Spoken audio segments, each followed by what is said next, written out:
নোয়াখালীর সদর উপজেলার ধর্মপুর ইউনিয়নের হাজিরহাট বাজার সংলগ্ন একটি মাছের প্রজেক্টে বিষ প্রয়োগের ঘটনা ঘটেছে।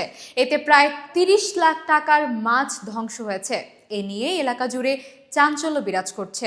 নোয়াখালী থেকে নিজস্ব প্রতিবেদক আজাদুল ইসলাম দীপ আজাদের পাঠানো ভিডিও চিত্রে বিস্তারিত জানাচ্ছেন মোহাম্মদ নেসার।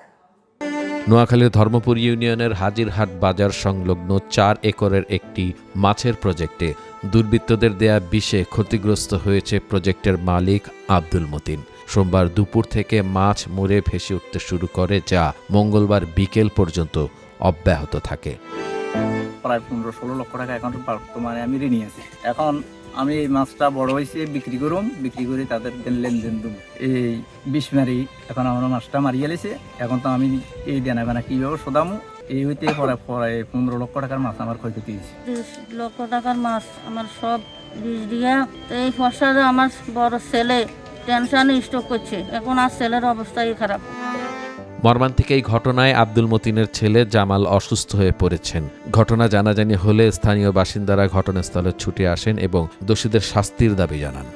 ২ দিন ধরে এরকম প্রজেক্টে প্রচুর মাছ মারতেছে, তো কে বা কারা এখানে বিষ দিয়ে দিচ্ছে। বিষ দেওয়ার কারণে আজকে ২ দিন ধরে প্রচুর মাছ মারতেছে। এটা একটা অন্যায়, এভাবে একজনের ব্যবসা নষ্ট করাটা এটা তার অপরাধ। তো কিছু মাছ এলাকার মানুষে কিনে নিছে, কিছু মাছ নষ্ট হয়েছে, ফালা দিয়েছে।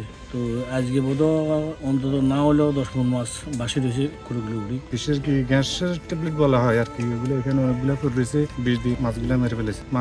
মরা মাছের মিছিল চলতেছে এখানে। যে করছে তার আমরা দৃষ্টান্তমূলক শাস্তি চাই। এই মাছ বিষয়তে ১০ টাকা ২০ টাকা করে যা হয়েছি তা বেচছি, আর সব হোঁসি গলি।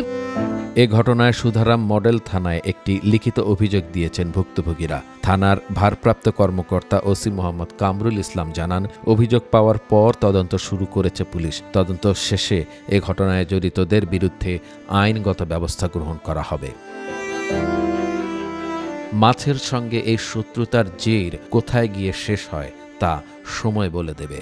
তবে এত বড় ক্ষতির ঘটনায় স্থানীয় বাসিন্দারা দোষীদের দৃষ্টান্তমূলক শাস্তির দাবি জানিয়েছে।